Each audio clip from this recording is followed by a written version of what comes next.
আপনি যদি খেয়াল করে দেখেন যে কিভাবে আমরা অন্যান্য জাতিগোষ্ঠীর তুলনায় মধ্যমপন্থী জাতি, তাহলে দেখবেন যে আমরা যদি সাইয়েদনা ঈসা আলাইহিস সালামের ব্যাপারে কথা বলি, জেসাস ক্রাইস্টের ব্যাপারে, তাহলে দেখেন ওনার ব্যাপারে ইহুদি নাসারারা কেউ বাড়াবাড়ি করেছে, কেউ ছাড়াছাড়ি করেছে। আমরা একেবারে মিডল ওয়েতে আছি। যেমন ঈসা আলাইহিস সালামের ব্যাপারে খ্রিস্টানরা কি বলে জানেন? তারা বলে ঈসা আলাইহিস সালাম হচ্ছে আল্লাহর সন্তান। নাউযুবিল্লাহি মিন যালিক। Jesus Christ is the son of God, গডের সন্তান। তাহলে দেখেন কতটা বাড়াবাড়ি করলো। ঈসা আলাইহিস সালামকে উঠাতে উঠাতে খোদার আসনে নিয়ে বসালো। বাড়াবাড়ি হয়ে গেল না এটা? তাহলে একদল খুব বাড়াবাড়ি করলো। এবার যদি ইহুদিদের কথা চিন্তা করি, ইহুদিরা কি বলে? ইহুদিরা একেবারে উল্টো। তারা বলে ঈসা আলাইহিস সালাম হচ্ছে ইবনু জিনা, মানে জারদ সন্তান। নাউযুবিল্লাহ। দেখেন তাদের প্রত্যেকের আকীদা শোনা মাত্রই আপনাদেরকে বলা লাগতেছে না যে নাউযুবিল্লাহ বলেন, আপনারা স্বতঃস্ফূর্ত ভাবেই বলতেছেন নাউযুবিল্লাহ। তার মানে একদল বাড়াবাড়ি করলো, একদল ছাড়াছাড়ি। একদল বলল তিনি আল্লাহর সন্তান বলে একেবারে আল্লাহর উপরে উঠাই ফেলছে। আরেক দল নামাতে নামাতে একেবারে পদদলিত করলো, বলল তিনি হচ্ছেন বাস্টার্ড, মানে ইবনু জিনা, জারদ সন্তান। নাউযুবিল্লাহ মিন যালিক। একদল নিয়ে গেল একেবারে উপরে, আরেক দল একেবারে নিচে। কিন্তু আমরা কি বলি দেখেন, আমরা বলি ঈসা আলাইহিস সালাম উনি হচ্ছেন আব্দুল্লাহি ওয়া রাসূলুহু, তিনি হচ্ছেন আল্লাহ তাআলার দাস বা বান্দা এবং আল্লাহর সম্মানিত রাসূল। দেখুন কতটা ব্যালেন্স এই আকীদা। আমরা আব্দুল্লাহ বলার মধ্য দিয়ে বেসিকলি নাসারাদেরকে রিফিউট করি, তাদের প্রতিবাদ করি আমরা যে তোমরা যে বলেছো আল্লাহ সন্তান না, ওইদিকে উঠানো যাবে না, নিচে নামায় নিয়ে আসো, উনি আব্দুল্লাহ, আল্লাহর দাস। আর রসুলহু, সম্মানিত রসুল বলে আমরা বেসিকলি ইহুদিদেরকে রিফিউট করি, তাদের প্রতিবাদ করি। আমরা বলি যে না, তোমরা যে বলেছো উনি জারদ সন্তান না, ওনার সম্মানকে পদদলিত করা যাবে না, উপরে উঠাইতে হবে, উঠায় রসুল ও সম্মানিত রসুল। তাহলে নাসারাদের আকীদা থেকে আমরা নিচে নেমে আসলাম, ইহুদিদের আকীদা থেকে আমরা উপরের দিকে গেলাম। ফলে এটা কি হলো? ব্যালেন্স হলো, ভারসাম্যপূর্ণ হলো, মধ্যম পন্থা হলো। তো আশা করি মধ্যম পন্থার উদাহরণটা বুঝতে পেরেছেন। আরেকটা ছোট্ট উদাহরণ দেই। আমাদের বোনদের যখন পিরিয়ড চলে তখন নাসারারা কি করে দেখেন, খ্রিস্টানরা তারা সবকিছু করে, কোনো বাজ বিচার রাখে না। তখন এমনকি ফিজিক্যাল ইন্টিমেসিতেও যায়। যখন আমাদের বোনদের পিরিয়ড চলে তখন তারা ফিজিক্যাল ইন্টিমেসিতেও যায়, কোনো বাজ বিচার নাই। এটা হচ্ছে নাসারাদের অবস্থান। আর ইহুদিদের কি অবস্থান? এরা এই 5 দিন 7 দিন আমাদের বোনদের যখন পিরিয়ড চলে তখন তারা তাদের স্ত্রীদেরকে ধরবে না, ছোবে না, স্পর্শ করবে না, একসাথে বসবেও না। তাদের ঘরে আলাদা একটা স্পেশাল রুম রাখে, ওই রুমের ভিতরে, ওই ঘরের ভিতরে তাদের 5 দিন 7 দিন ওখানে কাটাইতে হয়। তোমরা আবার সুস্থ হলে তারপরে আসবে। দেখেন একদল খুব বাড়াবাড়ি করলো, আরেক দল ছাড়াছাড়ি করলো। কিন্তু আমাদের ইসলামে আমরা ব্যালেন্স, যে বোনদের যখন পিরিয়ড চলে হাজব্যান্ড ওয়াইফ তখন স্বাভাবিক মেলামেশা, কথাবার্তা, ঘরের টুকিটাকি কাজ সবই করতে পারবে, ইল্লাল জিমা, যেটা আমরা ফিজিক্যাল ইন্টিমেসি বলি, ওইটা ছাড়া আমরা সবই করতে পারবো। তাহলে দেখেন এই দুইটা উদাহরণ আমি সামনে আনলাম এজন্য যে এই যে মানহাজুল ওয়াসফিয়াতি ওয়াল ইতিদাল, মধ্যম পন্থার কথা আমরা যেটা বলি, যেটাকে দিয়ে আল্লাহ তাআলা আমাদেরকে সম্মানিত করেছেন যে ওয়াকাযালিকা জাআলনাকুম উম্মাতান ওয়াসাফা, তোমাদেরকে আমি মধ্যমপন্থী জাতি বানিয়েছি। তোমাদের মধ্যে বাড়াবাড়িও থাকবে না, ছাড়াছাড়িও থাকবে না, বরং আমরা হব মধ্যমপন্থী। আমরা কি হব? কি হব? তো প্রিয় ভাইয়েরা, প্রথম কথা হচ্ছে আপনি যখন দাওয়া বলবেন তখন আমাকে মধ্যম পন্থা বলতেই হবে। আমরা যখন ইসলাম শিখবো, শিখাবো, ইসলাম বুঝবো, বুঝাবো, এই সব ক্ষেত্রে আমাদেরকে মধ্যম পন্থা অবলম্বন করতে হবে। আমাদের খেয়াল রাখতে হবে আমরা যেন এক্সট্রিম লাইনে না যাই, আবার খুব এক্সট্রা লিবারেল যেন না হয়ে যায়। আমরা যেন মধ্যমপন্থী একটা অবস্থানে থাকি। এবং দাওয়া দেওয়ার ক্ষেত্রে এটাই বলা হয়েছে, আল্লাহ তাআলা বলছেন উদউ ইলা সাবিলি রাব্বিকা বিল হিকমাতি ওয়াল মাউইদাতিল হাসানাতি ওয়াজাদিলহুম বিল্লাতি হিয়া আহসান। নবী, আপনি লোকদেরকে আল্লাহর পথে ডাকুন, বিল হিকমা, প্রজ্ঞার সাথে, সুন্দর সুন্দর উপদেশ সহকারে, এবং কখনো তর্ক বিতর্কে জড়ানো লাগলে সেটা উত্তমভাবে আপনাকে জড়াতে হবে। তার মানে এই যে ইসলাম বোঝার ক্ষেত্রে, প্রচারের ক্ষেত্রে এই মধ্যম পন্থার নীতি, যেটা প্রজ্ঞা বা সুন্দর উপদেশমালা দিয়ে দাওয়াত দেওয়া, এটাও মূলত মধ্যম পন্থারই বহিঃপ্রকাশ। আমরা যখন কোনো দাওয়া কাজ করব অলওয়েজ মাথায় রাখতে হবে যে আমি বাড়াবাড়ি যেন না করি, আমি আবার ছাড়াছাড়িও যেন না করি, আমি যেন মাঝামাঝি থাকি। তো এই যে দাওয়া আমরা দিচ্ছি, দাওয়াটা কি? বেসিকলি এটা হচ্ছে একটা কমিউনিকেশন, রাইট? এই যে আমি কথা বলতেছি, আপনারা শুনতেছেন, ইমাম সাহেব খুতবা দিচ্ছেন, আমরা সেটা শুনি, স্ট্রিট দাওয়া হয়, বিভিন্ন রকম দাওয়া এখন হচ্ছে, এগুলো basically communication. And this communication should be full of wisdom and beautiful advice.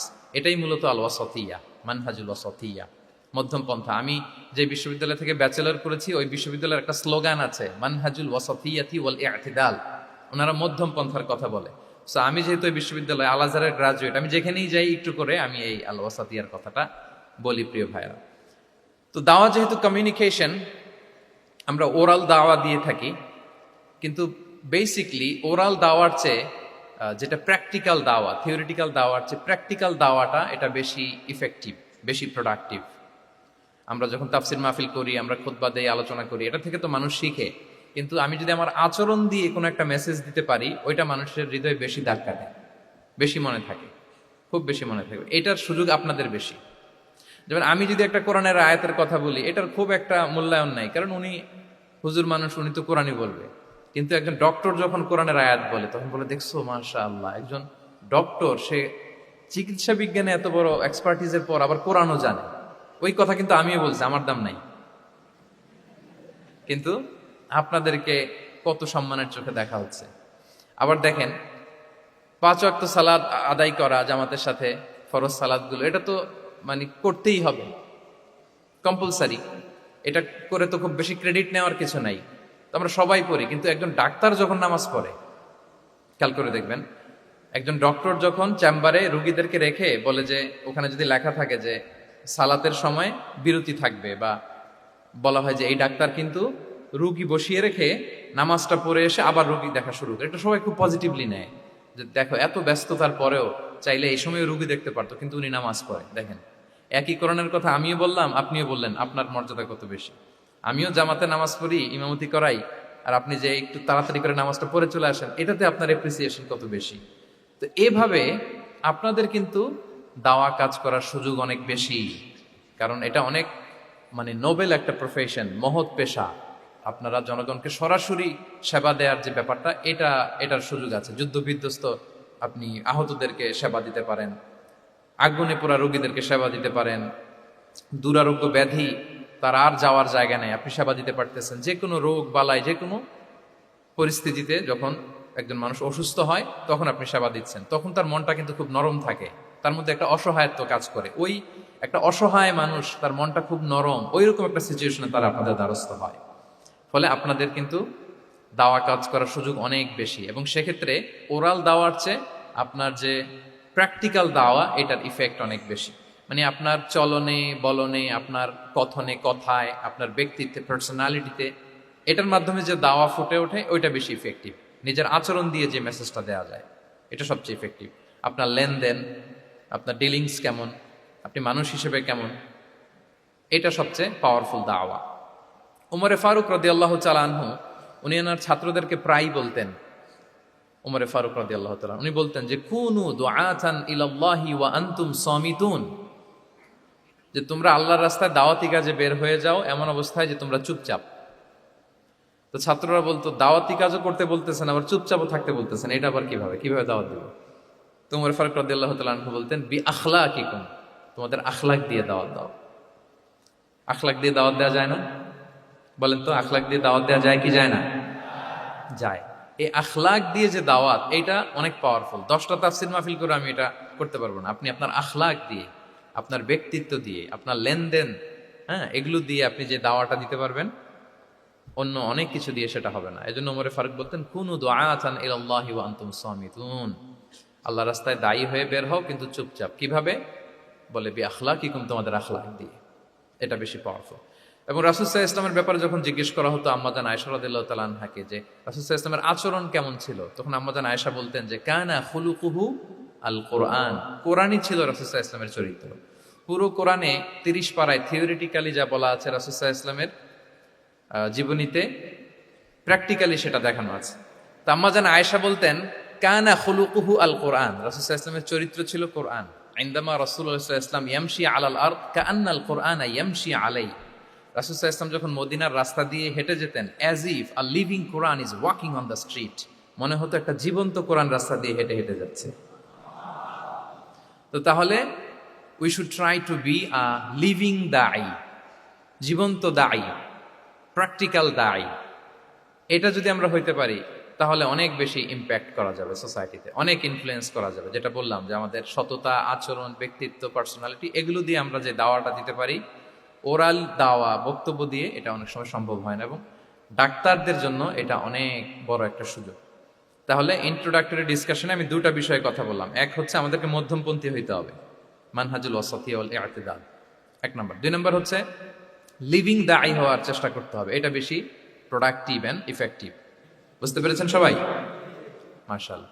এবার চলুন যে রাসূল সাল্লাল্লাহু আলাইহি ওয়াসাল্লামের যে প্রফেটিক দাওয়া মেথোডোলজি, কিভাবে উনি দাওয়া কাজের আঞ্জাম দিতেন, সেখান থেকে আমাদের নেয়ার আধুনিক সময়ের এর প্রাসঙ্গিকতা কি আছে, আমি 10টা পয়েন্টে আজকের এই সেমিনারে কিছু কথা উপস্থাপনের চেষ্টা করবো। ওমা তাওফীকি ইল্লা বিল্লাহ। এক নাম্বার কথা হচ্ছে, আমরা যে দাওয়া দিব, এই দাওয়া language should be very soft and mild and very touchy.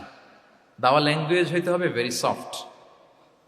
সব সময় ইফ ইউ টক অ্যাবাউট দাওয়া, this language should be very soft and mild and touchy.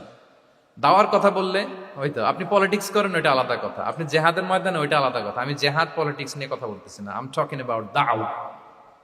যদি আপনি দাওয়া সেমিনারের কথা বলেন, যদি মেডিকেল দাওয়া সোসাইটি নাম দেন, দাওয়া বললে আমাকে বলতে হবে দাওয়ার language should be very soft and mild. আমরা এটা অনেক সময় ভুল করে ফেলি, এটা করা যাবে না। কারণ আপনি হৃদয় থেকে যদি কোনো কথা বলেন, এটা শ্রোতার হৃদয়ে যে টাচ করে। আল্লাহর হাবিব সাল্লাল্লাহু আলাইহি ওয়াসাল্লামের কথাগুলো নিয়ে এত আলোচনা, বিশ্লেষণ, কথাগুলো এত অ্যাপিলিং কেন, এত আবেদনময় কেন? এর কারণ হচ্ছে রাসূল সাল্লাল্লাহু আলাইহি ওয়াসাল্লাম যা বলেছেন তিনি হৃদয় থেকে বলেছেন, এবং হৃদয় থেকে কথা বেরোলে এটা শ্রোতার হৃদয়ে যে টাচ করে। একটা ছোট্ট আয়াত আমি তেলাওয়াত করি, সূরা তাহার। আল্লাহ তাআলা বলছেন, ফাকুলা লাহু কাওলান লাইয়িনা লাআল্লাহু ইয়াতাযাক্কারু আও ইয়াখশা। আল্লাহ তাআলা মূসা আলাইহিস সালাম এবং হারুন আলাইহিস সালাম, ওনাদের দুইজনকে বলছেন যে তোমরা দুই ভাই মিলে যাও, ফেরাউনের কাছে যে দাওয়াত দাও এবং কোমল ভাষায় দাওয়াত দাও। কি ভাষায়? কোমল ভাষায় দাওয়াত দাও। কাওলান লাইয়িনা, use very soft and mild language, very touchy language. Soft এবং কোমল ভাষায় দাওয়াত দাও কাকে? পৃথিবীর সবচেয়ে বড় সন্ত্রাস, তাই না? হ্যাঁ, দুর্ধর্ষ সন্ত্রাস, খোদাদ্রোহী, তারপর সীমালঙ্ঘনকারী। আপনি যত নেগেটিভ যা বলবেন সব যাবে ওর সাথে। ফিরআউন, লাআল্লাহু ইয়াতাযাক্কারু আও ইয়াখশা, হয়তো সে উপদেশ গ্রহণ করবে অথবা তার হৃদয়ে ভয়ের উদ্রেক হতে পারে। হয়তো তোমরা soft and mild language use করবা, মুসা এবং হারুন কোমল ভাষায় যে তোমরা দাওয়াত দিবা। আচ্ছা, কার ব্যাপারে আল্লাহ বললেন, কাকে দাওয়াত দিতে বললেন? সবাই বলেন তো নামটা। ফেরাউন। আচ্ছা, ফেরাউনের ক্ষেত্রে আল্লাহ তাআলা বললেন যে soft and mild language use করো, নরম ভাষা। আমাকে উত্তর দেন, আমাদের কারেন্ট সময় আমরা যাদেরকে জালিম বলি, যাদেরকে খারাপ বলি, ফাসিক বলি, পাপাচারী, ধরেন যে আমার মতে বা আপনাদের মতে যে সবচেয়ে খারাপ, পাপাচারী, জালিম, ওই জালিমটা কি ফেরাউনের চেয়ে বড় জালিম? আমাদের চোখে যে জাহান্নামী, যে নিকৃষ্ট, খারাপ, পাপী যাকে আমি মনে করি, যদিও এরকম মনে করার সুযোগ আমাদের নাই, কে জান্নাতি কে জাহান্নামী এটা ডিসাইড করবে কে? আল্লাহ তাআলা। কিন্তু আমাদের চোখে যে পাপী, যে ভুল করেছে, যে জালিম, ওই জালিমগুলো, খারাপ লোকগুলো কি ফেরাউনের চেয়ে বেশি খারাপ ছিল? ছিল? ওই ফেরাউনের ক্ষেত্রে আল্লাহ বলেছেন ফাকুলা লাহু কাওলান লাইয়িনা, সফট ল্যাঙ্গুয়েজ ইউজ করো মুসা এবং হারুন, কোমল ভাষা ব্যবহার করো। হয়তো তার ভুল ভেঙে যাবে, হয়তো সে উপদেশ গ্রহণ করবে। তো তাহলে দেখেন কত বড় ভুল আমরা করি। আমরা মাঝে মাঝে এমন অ্যাটাকিং মুডে কথা বলি, এমন আগ্রাসী হয়ে কথা বলি, ওর মানার এক সুযোগ থাকলেও ও মানবে না। কি বলেন? যাও, মানার একটু ইচ্ছা ছিল, আমার এই অ্যাটিটিউডের কারণে সে আর এটা শুনবে না। এটাই মানুষের স্বভাব। আপনি আগ্রাসী হয়ে, অ্যাটাকিং হয়ে কথা বলে মানুষ এটা শোনে না। তাহলে দাওয়ার প্রফেটিক এক নাম্বার মেথোডোলজি হচ্ছে দাওয়ার ল্যাঙ্গুয়েজ হইতে হবে very soft and very mild. Allah তাআলা সূরাতু আলে ইমরানে বলছেন, ফাবিমা রাহমাতিম মিনাল্লাহি লিনতা লাহুম ওয়ালাউ কুনতা ফাদদান গালিযাল কলবি লানফাদ্দু মিন হাওলিক। নবী হে, আল্লাহর অনুগ্রহে, আল্লাহর রহমতে আপনি কোমল ভাষী হয়েছেন। আপনি কোমল ভাষী না হয়ে যদি রূঢ় ভাষী হতেন, তাহলে মানুষজন আপনার কাছ থেকে ভেগে ভেগে পালাতো। কিন্তু আমরা দেখতাম যে সাহাবারা রাসূল সাল্লাল্লাহু আলাইহি ওয়াসাল্লামের কাছে শুধু জড়ো হইতে চেত, দেখা করতে চেত, রাসূলকে ঘিরে রাখতো, এত পছন্দ করতো রাসূল সাল্লাল্লাহু আলাইহি ওয়াসাল্লামের কোমল আচরণের কারণে। ইভেন ফ্যামিলিতে কোনো সমস্যা হলে, অনেক সাহাবারা বলতেন ফ্যামিলির সাথে সমস্যা হলেও তারা রাসূলের কাছে চলে আসতো। এমনকি কারো পেটে ক্ষুধা লাগলেও তারা রাসূলের দরবারে চলে আসতো। তারা বলতো রাসূল সাল্লাল্লাহু আলাইহি ওয়াসাল্লামের চেহারার দিকে তাকালেই আমাদের ক্ষুধা মিটে যেত। কি কোমল ভাষী ছিলেন, কত সুন্দর সফট ল্যাঙ্গুয়েজ রাসূল সাল্লাল্লাহু আলাইহি ওয়াসাল্লাম ইউজ করেছেন। হ্যাঁ, রাসূল সাল্লাল্লাহু আলাইহি ওয়াসাল্লাম কখনো যে কঠোর ভাষায় কথা বলতেন না তা না, মাঝে মাঝে বলতেন, কিন্তু বেশিরভাগ ওনার দাওয়া ছিল সফট অ্যান্ড মাইল্ড। মাঝে মাঝে প্রেক্ষাপটের আলোকে রাসূল সাল্লাল্লাহু আলাইহি ওয়াসাল্লাম অনেক সময় তেজস্বী জ্বালাময়ী ভাষণ দিতেন, মনে হতো ব্যাটালিয়নকে কমান্ড করছেন। এটা মাঝে মাঝে চেহারা লাল হয়ে যেত, গড়গড় করতেন যুদ্ধের আগে। কিন্তু রেগুলার বেসিসে রাসূল সাল্লাল্লাহু আলাইহি ওয়াসাল্লাম খুব কোমল ভাষায় কথা বলতেন। তাহলে এক নম্বরে যেটা জানলাম, যদি আপনি দাওয়া মেন্টালিটি, দাওয়া মোডে থাকতে চান, আপনার ভাষা হতে হবে শক্ত না নরম? সফট হইতে হবে, কোমল। কারোর প্রতি আগ্রাসী হয়ে যেন আমরা কথা না বলি, অ্যাটাকিং মুডে যেন না বলি, বললেও শুনবে না। এটাই মানুষের নেচার, সফট ল্যাঙ্গুয়েজে বলতে হয়। ফেরাউনকে যদি বলা হয় ওর সাথে ভালোভাবে বলো, তো আমাদের আশেপাশে যারা আছে এরা তো আরো এদেরকে সম্মান দিয়ে নরম করে বলা উচিত, কি বলেন? জি, এক নম্বর গেল। দুই নম্বর হচ্ছে, দাওয়াকে ফলপ্রসূ করতে হলে রাসূল সাল্লাল্লাহু আলাইহি ওয়াসাল্লাম যেটা করতেন, শ্রোতাদের অনেক সময় মনোযোগ আকর্ষণের জন্য উনি অনেক ধরনের টুলস, অনেক ধরনের জিনিস তিনি ব্যবহার করতেন। যেমন একটা পদ্ধতি রাসূল সাল্লাল্লাহু আলাইহি ওয়াসাল্লামের ছিল, রাসূল সাল্লাল্লাহু আলাইহি ওয়াসাল্লাম মানুষের আকর্ষণ বৃদ্ধির জন্য মাঝে মাঝে প্রশ্ন ছুড়ে দিতেন অডিয়েন্সকে, drawing attention of the listener by throwing questions. Question throw করার মাধ্যমে অ্যাটেনশন গ্রো করতেন। হাদিস এরকম অনেক উদাহরণ পাওয়া যায়। একটা ছোট্ট হাদিস শেয়ার করি, সহিহ মুসলিমে এসেছে। রাসূল সাল্লাল্লাহু আলাইহি ওয়াসাল্লাম একবার সাহাবাদেরকে বললেন, ইন্না মিনা শাজারি শাজারাতান লা ইয়াসকুতু ওয়ারাকুহা মাসালুহা মাসালুল মুসলিম। রাসূল সাল্লাল্লাহু আলাইহি ওয়াসাল্লাম জিজ্ঞেস করলেন, তোমরা কি কেউ বলতে পারবা, বৃক্ষরাজির মধ্যে একটা বৃক্ষ আছে, গাছের মধ্যে একটা গাছ আছে, যেই গাছের কখনো পাতা ঝরে না, ওই গাছের পাতা কখনো ঝরে না। এর দৃষ্টান্ত হচ্ছে মুসলিমের দৃষ্টান্তের মতো। বলতো ফাহাদ্দিসুনি মা হিয়া, বলতো ওই গাছটা কি? কে বলতে পারো? আপনারা তো সব একেবারে পেরে গেছেন। তো সাহাবারা ওই দিন কেউ বলতে পারেন নাই, কারণ কি জানেন? একে তো আমরা জানি হাদিস স্টাডি করার কারণে, হাদিস স্টাডি না করলে তো আমরা বলতে পারতাম না, আমাদের দেশে তো খেজুর গাছ অত হয় না। তো ওনারা কেউ বলতে পারে না, এর কারণ হচ্ছে তারা ভাবছিল প্রশ্ন যেহেতু করছে, এটা যেন তেন প্রশ্ন, এটা কঠিন কোনো গাছের একটা নাম বলতে হবে। তো বাড়ির পাশে যে খেজুর গাছ, মদিনার অলিতে গলিতে যে খেজুর গাছ ভর্তি, এই দিকে আর ওনাদের অ্যাটেনশন যায় না। ওনারা চলে গেছে মরুভূমিতে, ইয়ামানে, তারপর একেবারে ডেজার্টের মাঝখানে কি কি ক্যাকটাস, গুলমলতা, কি কি গাছ আছে ওগুলো আওড়াচ্ছে মনে মনে। ভাবতেছে যে খেজুর গাছের কথা তো রাসূল সাল্লাল্লাহু আলাইহি ওয়াসাল্লাম আমাদের জিজ্ঞেস করার কথা না, এ তো আমাদের গাছ, বাড়ির পাশের গাছ। তো কেউই আর বলতে পারে নাই। এরপর রাসূল সাল্লাল্লাহু আলাইহি ওয়াসাল্লাম যখন দেখলেন সবাই অপারগ, রাসূল সাল্লাল্লাহু আলাইহি ওয়াসাল্লাম বললেন, ইন্নাহা আন-নাখলা, এটা হচ্ছে খেজুর গাছ, ডেট প্লান্ট। তো আব্দুল্লাহ ইবনে উমর রাদিয়াল্লাহু তাআলা আনহু বাড়িতে যাওয়ার পরে ওমরে ফারুককে, তার বাবাকে বললেন যে, বাবা, আজকে যে রাসূল সাল্লাল্লাহু আলাইহি ওয়াসাল্লাম প্রশ্ন ছুড়ে দিলেন, আপনারা যে কেউ পারলেন না, উত্তরটা কিন্তু আমি পারতাম। তো ওমরে ফারুক বললেন, বলো কি, তুমি পারতা? তো বললা না কেন? তুমি আজকে উত্তর দিতে পারলে তো রাসূলের সামনে আমার বুকটা এত বড় হয়ে যেত। লাল উট পেলে আরবরা যেই খুশি, আমি এর চেয়ে বেশি খুশি হতাম। তখন উনি বললেন যে, আপনি পারতেছেন না, অন্যান্য বয়স্ক সাহাবারা পারতেছে না, মুরব্বীরা কেউ যেহেতু বলে নাই, আমি বিনয়ের খাতিরে উত্তরটা দেই নাই, কিন্তু আমি জানতাম যে এটা খেজুর গাছ। তাহলে দেখেন, রাসূল সাল্লাল্লাহু আলাইহি ওয়াসাল্লাম অ্যাটেনশনটাকে ড্র করার জন্য প্রশ্ন ছুড়ে দিতেন। আপনারা তো প্রশ্ন ছুড়াই তো আপনাদের কাজ, যে কি অবস্থা, শরীরটা কেমন, পেট ঠিক আছে কিনা, ঘুম হয় কিনা, কমন প্রশ্ন না আপনাদের? আপনাদের কাছে গেলেই তো প্রথমে জিজ্ঞেস করে যে হজম হয় কিনা, তারপর ঘুম আসে কিনা, এই হয় কিনা, অনেক প্রশ্ন আপনারা করেন। তো এইভাবে আপনি যদি আস্তে আস্তে প্রশ্নের ছলে যদি তাকে আপনি দাওয়া দিতে চান, আপনি কিন্তু দিতে পারেন। এটা রাসূল সাল্লাল্লাহু আলাইহি ওয়াসাল্লামের একটা দাওয়া মেথোডলজি ছিল। দুইটা বলে ফেললাম, একটা হচ্ছে দাওয়ার ল্যাঙ্গুয়েজ হতে হবে অনেক শক্ত, নাকি হ্যাঁ, নরম, সফট এন্ড মাইল্ড। দুই নাম্বার হচ্ছে প্রশ্ন ছুড়ে দিয়ে শ্রোতাকে আকর্ষণ করা, মনোযোগ আকর্ষণ করা। তিন নাম্বার ভিজুয়াল এক্সপ্লেনেশন, রাসূল সাল্লাল্লাহু আলাইহি ওয়াসাল্লাম এটা করতেন যাতে করে আরো সহজে বোঝানোর জন্য। এটা নিশ্চয়ই আপনারা করেন। রাসূল সাল্লাল্লাহু আলাইহি ওয়াসাল্লামের দাওয়া জিন্দেগিতে দেখা যায় প্রায় সময় কিছু উনি ভিজুয়াল এক্সপ্লেনেশন নিয়ে এসেছেন সাহাবাদের সামনে, যাতে করে সাহাবারা to get a better idea of the issue, আরো ইজিলি বুঝতে পারেন। যেমন একবার রাসূল সাল্লাল্লাহু আলাইহি ওয়াসাল্লাম অনাথ ইয়েতিমদেরকে যারা দেখভাল করে তাদেরকে মর্যাদা, এটা বোঝাতে যে রাসূল সাল্লাল্লাহু আলাইহি ওয়াসাল্লাম দুই আঙ্গুল উঁচু করে একবার বললেন যে, আনা ওয়া কাফিলুল ইয়াতীমি ফিল জান্নাতি কাহাতাইন, অর্থাৎ আমি এবং এতিমের রক্ষণাবেক্ষণকারী কিয়ামতের দিন এভাবে কাছাকাছি প্রতিবেশী হয়ে থাকবো। এই দুইটা আঙ্গুলের মাঝখানে যেমনি খুব একটা স্পেস নাই, গ্যাপ নাই, একেবারে কাছাকাছি, নেইবরিং ফিঙ্গার, রাইট? আমি এবং এতিমের রক্ষণাবেক্ষণকারী এভাবে নেইবর হয়ে থাকবো। এই যে ভিজুয়াল এক্সপ্লেনেশন দেখছেন, এই যে দাওয়ার মধ্যে মাঝে মাঝে এরকম ভিজুয়াল এক্সপ্লেনেশন করতে হবে যাতে করে শ্রোতারা বুঝে। রাসূল সাল্লাল্লাহু আলাইহি ওয়াসাল্লাম এটা করেছেন। মুসনাদে আহমদে এক হাদিস এসেছে, রাসূলুল্লাহ সাল্লাল্লাহু আলাইহি ওয়াসাল্লাম একবার খেজুরের একটা ডাল নিয়ে মরুভূমির মধ্যে একটা দাগ টানলেন। খাত্তালানা রাসূলুল্লাহ সাল্লাল্লাহু আলাইহি ওয়াসাল্লাম খাত্তান, একটা স্ট্রেইট লাইন দিয়ে রাসূলুল্লাহ সাল্লাল্লাহু আলাইহি ওয়াসাল্লাম বললেন, এটা হচ্ছে সিরাতুল মুস্তাকিম। সাহাবাদের দৃষ্টি আকর্ষিত হলো, সবাই মনোযোগী হয়ে উঠলো, তাই নাকি?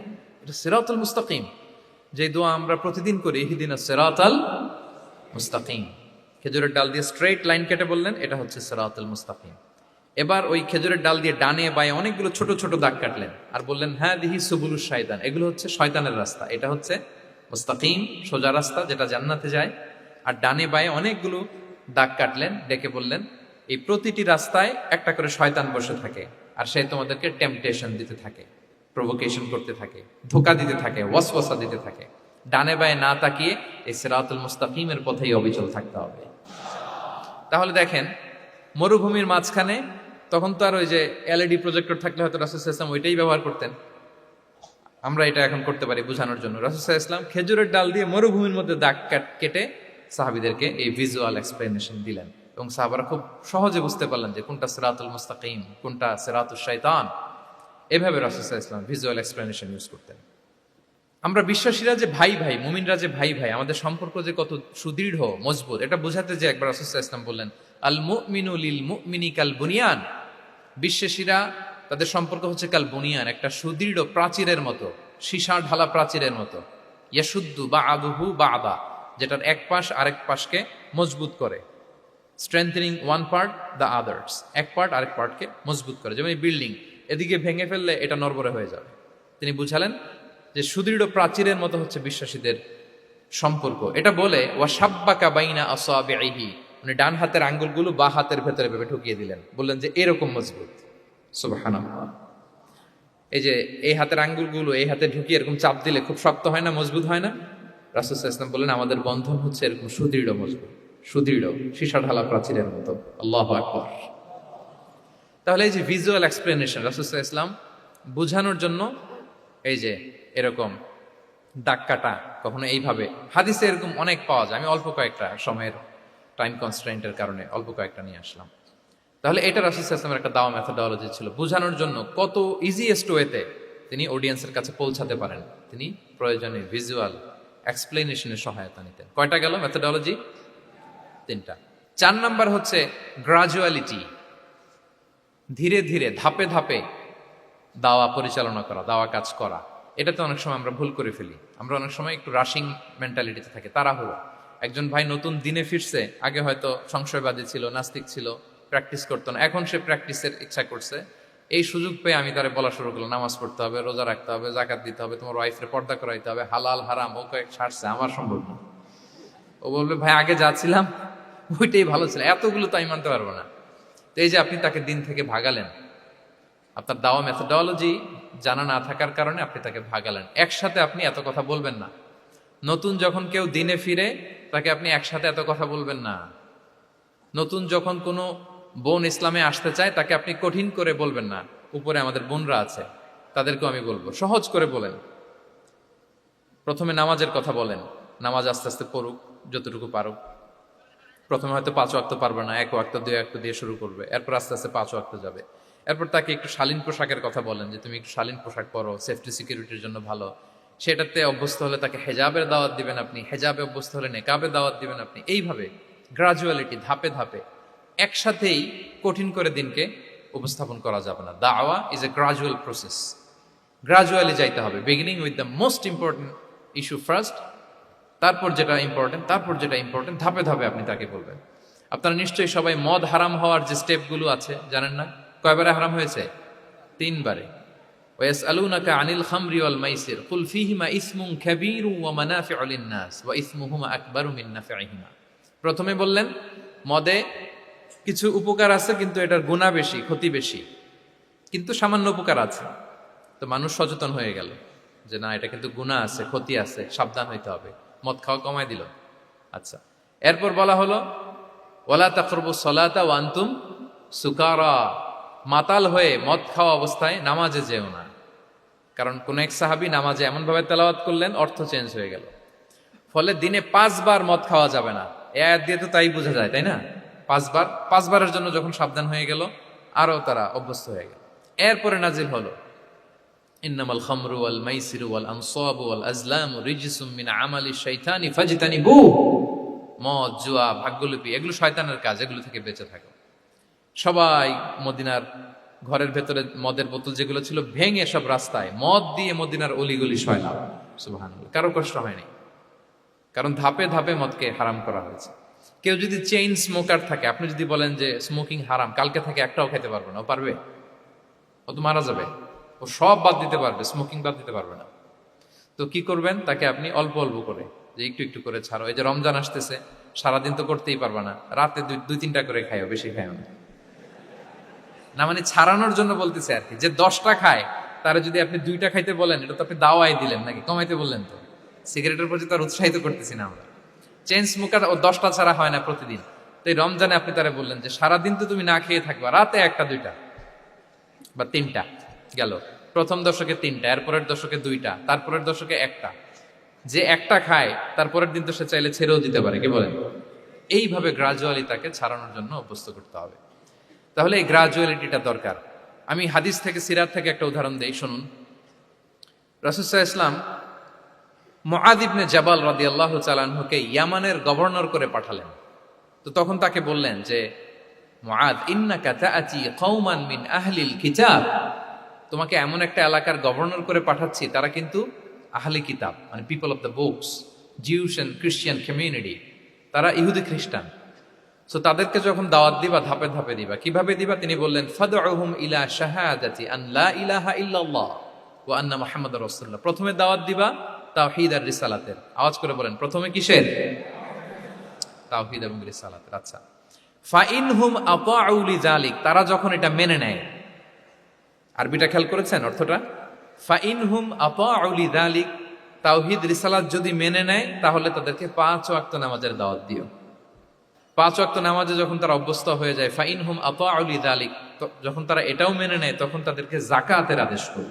সুবহানাল্লাহ, সুবহানাল্লাহ। দেখেন, ধাপে ধাপে, একবারে সবগুলো বিধান একবারে তাদের সাথে শেয়ার করতে বলেননি। প্রথমে তাওহীদের, রিসালাতের, মেনে নিলে সালাতের, মেনে নিলে যাকাতের, ধাপে ধাপে। তাহলে একবারে কেউ নতুন যখন দিনে ফিরেছে, একবারে সবকিছু তার ঘাড়ে চাপিয়ে দিবেন আপনি? কি করবেন? গ্রাজুয়ালি, ধাপে ধাপে আমরা এই দাওয়াটা তাদেরকে দেওয়ার চেষ্টা করব। এটা খুব ইফেক্টিভ হবে, ফলপ্রসূ হবে। আচ্ছা, 4টা কভার করে ফেলেছি। 5 নাম্বার হচ্ছে দাওয়ার মধ্যে ইমোশনাল ইন্টেলিজেন্স ইউজ করতে হবে, তাহলে এটা মোর ইফেক্টিভ হবে। মানে আপনি মানুষের আবেগ অনুভূতি নাড়িয়ে দিয়ে যদি দাওয়া দিতে পারেন, এটা তার শুদ্ধাচারের জন্য অনেক কাজে দেবে। ইমোশনাল ইন্টেলিজেন্স মানে তার আবেগ, ইমোশনকে আপনি ট্রিগার আপ করবেন, ওইটাতে আপনি টাচ করবেন, তাহলে দেখবেন যে সে একেবারে কাবু হয়ে গেছে। এটা রাসূল সাল্লাল্লাহু আলাইহি ওয়াসাল্লামের সিরাতে আমরা অনেক সময় দেখেছি যে ইমোশনাল ইন্টেলিজেন্সকে কাজে লাগিয়ে রাসূল সাল্লাল্লাহু আলাইহি ওয়াসাল্লাম তার আবেগ অনুভূতিতে এমন ভাবে নাড়া দিয়েছেন, তাকে আল্লাহ তাআলা হেদায়েতের রাস্তায় নিয়ে এসেছে। সুবহানাল্লাহ। একটা ছোট্ট উদাহরণ দেই, মুসনাদে আহমদ ইবনে হাম্বলের হাদিস, কিভাবে ইমোশনাল ইন্টেলিজেন্স রাসূল সাল্লাল্লাহু আলাইহি ওয়াসাল্লাম ইউজ করতেন, আবেগ অনুভূতিকে কিভাবে নাড়া দিতেন রাসূল সাল্লাল্লাহু আলাইহি ওয়াসাল্লাম। এক যুবক এসে সাহাবাদের সামনে রাসূল সাল্লাল্লাহু আলাইহি ওয়াসাল্লামকে বললেন, ইয়া রাসূলুল্লাহ, ইযান লি বিজিনা, হে আল্লাহর রাসূল, আপনি আমাকে জিনার অনুমতি দেন। নাউযুবিল্লাহ। কিসের? জিনার, মানে ব্যভিচারের অনুমতি দেন। ব্যভিচার বা জিনার অনুমতি দেন। আশেপাশের সাহাবারা তো রেগে মেগে আগুন। ফাআকবাল আল কওমু আলাইহি ফাজাজারু, সবাই তাকে দৌড়ে ধরতে গেল আর ধমকাতে লাগলো, ছি ছি ছি, মা মা। আমরা যেটা বাংলায় বলি ছি ছি, আরবিতে ওনারা কি বলে? মা মা, ছি ছি, কি বলো তুমি? লজ্জা শরমের মাথা খেয়ে তুমি রাসূলুল্লাহর দরবারে এসে বলতেছে, হে আল্লাহর রাসূল, আপনি জিনার অনুমতি দেন। যে রাসূল আল্লাহর পক্ষ থেকে বাণী শোনায়, ওয়ালা তাকরাবুজ জিনা, তোমরা ব্যভিচারের নিকটবর্তীও হয়েও না, আর তুমি সেই নবীর কাছে এসে আবদার করতেছো জিনার অনুমতি দেন।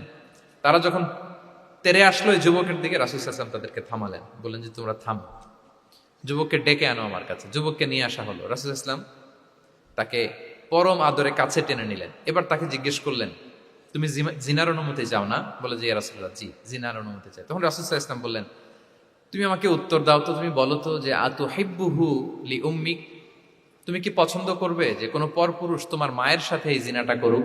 তোমার এটা ভালো লাগবে? সে বলে, লা ইয়া রাসূলুল্লাহ, না, কখনো না, আমার মায়ের সাথে কেউ এই পাপাচারে লিপ্ত হবে, এটা কোনো মানুষ মেনে নেবে না। আমি কেন, কেউ মেনে নেবে না।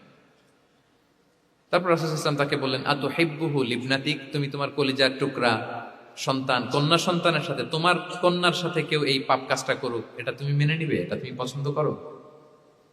সে বলল, লা ইয়া রাসূলুল্লাহ, হে আল্লাহর রাসূল, কশিন কালেও না, কখনো মানবো না। আমার মেয়ের সাথে কেউ এই কাজ করবে, আমি কখনো মানবো না। রাসূল সাল্লাল্লাহু আলাইহি ওয়াসাল্লাম আবার তাকে প্রশ্নবাণে জর্জরিত করতে লাগলেন। আবার বললেন, আতুহিব্বুহু লি উখতিক, তুমি কি তোমার প্রিয় বোনের সাথে কেউ এটা করুক, এই পাপাচারে লিপ্ত হোক, জিনা করুক, পছন্দ করবে? তোমার বোনকে কেউ এরকম করবে, অপমান করবে, এটা চাইবে তুমি? বলে, কখনো না, লা ইয়া রাসূলুল্লাহ, কখনো না, কেউই তো পছন্দ করবে না এটা। তখন রাসূল ইসলাম বললেন, তুমি যার সাথে জিনার অনুমতি চাইছো সে তো কারো না কারো মা, কারো না কারো মেয়ে, কারো না কারো বোন, তুমি এভাবে কেন ভাবতে পারো না? সুবহানাল্লাহ বিহামদি। এই কথা বলার পরে তো সে একেবারে ইমোশনালি এমন ড্যামেজ হয়েছে, লজ্জায় কাচুমাচু হয়ে মাথা নিচু করে দাঁড়ায়। তখন রাসূল ইসলাম তার পিঠে একটা আলতো চাপড় মারলেন, পরম মমতায় আলতো চাপড় দিয়ে তার জন্য দোয়া করলেন, আল্লাহুম্মা গফির যামবাহ ওয়া তাহহির কলবাহ ওয়া হাসসিন ফারজাহ। আল্লাহ, তুমি এই যুবকের পাপ মোচন করো, আল্লাহ তুমি তার অন্তরটাকে পরিশুদ্ধ করো, আল্লাহ তুমি তার চরিত্রটাকে নিষ্কলুষ করো। এই হাদিসের রাবি উনি বলতেছেন, ফালাম ইয়াকুন বা'দা যালিকাল ফাতা ইয়ালতাফিতু ইলা শাই, ওই দিনের পর থেকে এই যুবক কখনো কোনো পরনারীর দিকে রাস্তায় তাকায় নাই। এই ইমোশনালি যখন তাকে দুর্বল করা হলো, তাকে যখন এইভাবে রাসূল সাল্লাল্লাহু আলাইহি ওয়াসাল্লাম প্রেজেন্টেশন করলেন, হাদিসের বর্ণনাকারী বলেন, এরপরে আমরা কোনোদিন তাকে পরনারীর দিকে তাকাতে দেখি নাই। তার হৃদয়টাকে আল্লাহ তাআলা পরিশুদ্ধ করে দিলেন। রাসূল সাল্লাল্লাহু আলাইহি ওয়াসাল্লাম ওয়ায়ুযাক্কিহিম, কিভাবে মানুষকে পরিশুদ্ধ করতে দেখেন, কিভাবে তার আবেগ অনুভূতিকে নাড়িয়ে তার চিন্তার জগতে আলোড়ন সৃষ্টি করে তাকে এমন ভাবে কাবু করলেন যে রাসূল সাল্লাল্লাহু আলাইহি ওয়াসাল্লাম যেই দিকে তাকে গাইড করতেছে এখন সে সেদিকেই যেতে বাধ্য। সো এইটা আমাদেরকে করতে হবে, ইমোশনাল ইন্টেলিজেন্স কাজে লাগিয়ে মানুষের আবেগ অনুভূতিতে নাড়া দিয়ে যদি আপনি তাকে কোনো কথা, কোনো বার্তা, কোনো নাসিহাত করেন, তখন সেটা সে শুনে। এমন শুনে এমনভাবে সে হেদায়েতের পথে আসে যেটা আমরা কল্পনাও করতে পারি না। তাহলে এটা যেন আমরা করি, এটা খুবই প্রোডাক্টিভ, এটা খুবই ইফেক্টিভ, এটা খুবই ফ্রুটফুল, কাজে দেয় মানুষকে ইমোশনালি তাকে দেওয়া। এই পয়েন্টটা বুঝতে পেরেছেন তো সবাই, না? আলহামদুলিল্লাহ। 6 নাম্বার মেথোডোলজি হচ্ছে, দাওয়া should be full of love. দাওয়া বললে এটার সাথে লাভ থাকতে হবে, লাভ, ভালোবাসা। যদি আপনি দাওয়া বলেন, এখানে লাভ থাকতে হবে। ইট কামস উইথ লাভ, ভালোবাসা। ভালোবাসা দিয়ে আপনি মানুষের হৃদয় জয় করতে হবে। আমরা দায়ীরা অনেক সময় বেশি জাজমেন্টাল হয়ে যাই। আরব শায়েকরা বলে যে, নাহনু দুআত লাসনা কুদাত, আমরা দায়ী, আমরা জাজ নই, উই আর নট জাজেস। আমাদের অনেক দায়ীরা আমরা ভুল করে ফেলি, আমরা বলি যে ও খারাপ, ও এটা, ও জাহান্নামী, ও খারিজ, এরকম আমরা সবাইকে নাকচ করি। মনে হয় যেন সবাইরে জাহান্নামে পাঠাই, আমি একা জান্নাতে যেতে পারলেই সফল। আচ্ছা বলেন তো, সব গেল জাহান্নামে, আপনি একা শুধু জান্নাতে, ভাল লাগবে আপনার? এই যে আজকে আমরা এখানে সবাই ছাত্র, শিক্ষক, ডিস্টিংগুইশ গেস্টরা, উপরে আমাদের বোনরা, কত ভালো লাগতেছে না? ধরেন যে 2500 সিটিং ক্যাপাসিটির এই চীন মৈত্রী সম্মেলন কেন্দ্রে কেউ নাই, শুধু আপনি একা। এই বিশাল হল রুমে কেউ নাই, আপনি একা, ভাল লাগবে? তো সবাইকে জাহান্নামে পাঠিয়ে শুধু আমি জান্নাতে গেলে এটা আমার ভাল লাগবে না ওই জান্নাতে। সো আমরা কিভাবে আমাদের জান্নাতের দলকে ভারী করতে পারি, এই চেষ্টাটা আমাদের বেশি বেশি করতে হবে, কি বলেন? তাহলে দাওয়া should be full of love, কারণ ভালোবাসা দিয়ে যা জয় করা যায়, কঠোরতা দিয়ে তা পারা যায় না। ভালোবাসা দিয়ে আপনি যেটা করতে পারবেন, কঠোরতা দিয়ে কখনো সেটা করতে পারবেন। আসুন আমরা হাদিস থেকে শুনি, সিরাত থেকে শুনি। আল্লাহর হাবিব সাল্লাল্লাহু আলাইহি ওয়াসাল্লাম মসজিদে নববীতে বসে আছেন সাহাবাদেরকে নিয়ে। হঠাৎ এক বেদুইনের আগমন। বেদুইন মানে যার মধ্যে নগর জীবনের কোনো নিয়ম কানুন সে দেখেনি, জানে না, বুঝে না। সিভিলাইজেশন বলতে যেটা বুঝি, ভদ্রতা, কার্টিসি, ম্যানার, এটা সে শিখেনি। এরকম এক বেদুইন অনেক দূর পল্লী থেকে মদিনার মসজিদে নববীতে এসেছে, কিন্তু সে ইসলাম ধর্ম গ্রহণ করেছে, মুসলিম। তো মসজিদে ঢুকে সে 2 রাকাত নামাজ পড়তেছে। এসে যে রাসূলকে সালাম দিবে, কথা, ওই কার্টিসিটাও নাই। রাসূল সাল্লাল্লাহু আলাইহি ওয়াসাল্লাম বসা ওইদিকে সাহাবাদের নিয়ে, সে তার মতো এসে এক জায়গায় মসজিদের সাথে তার উট বেঁধে সে 2 রাকাত নামাজ পড়ে দোয়া করতেছে আল্লাহর কাছে। কি দোয়া জানেন? দোয়ার মধ্যেও কাটিছি নাই। দোয়াতে বলে, ইয়া আল্লাহ, আল্লাহুম্মা আরহামনি ওয়ারহাম মুহাম্মাদা ওয়ালা তারহাম মা'ানা আহাদা। মানে আল্লাহ তুমি শুধু আমারে রহম করো আর মুহাম্মদ সাল্লাল্লাহু আলাইহি ওয়াসাল্লামের রহম করো, আমাদের সাথে আর কাউরে রহম করো না তুমি। বেদুইন, তার মধ্যে আদাবু দোয়া, দোয়ার যে একটা এটিকেটস আছে এটা তো তার জানা নাই। দোয়ায় অন্যদের জন্য দোয়া করলে যে নিজের লাভ এটা সে জানতো না। আমি যদি বলি যে আল্লাহ এই ভাইদেরকে তুমি কবুল করো, তখন ফেরেশতারা বলে আল্লাহ যিনি দোয়া করতেছে আগে তাকে তুমি কবুল করো। কেউ অসুস্থ, আমি যদি বলি আল্লাহ আমার এই ভাইকে তুমি সুস্থ করো, আল্লাহর ফেরেশতারা বলে আল্লাহ যিনি দোয়া করলেন আগে তার রোগ বালাই থাকলে আগে তাকে সুস্থ করো। তো এই যে দোয়ার এটিকেটস, আদাব দোয়া, এটা সে জানতো না। সে দোয়া করতেছে আল্লাহুম্মা রহামনি ওয়ারহাম মুহাম্মাদা ওয়ালা তারহাম মা'ানা আহাদা, শুধু আমারে রহম করো, মুহাম্মদ সাল্লাল্লাহু আলাইহি ওয়াসাল্লাম রহম, আর কাউরে না। তো রাসূল সাল্লাল্লাহু আলাইহি ওয়াসাল্লাম দূর থেকে দেখতেছেন এই দোয়া, আর বলতেছেন যে হায় রে, একটা প্রশস্ত জিনিসকে সে সংকীর্ণ বানায় ফেললো।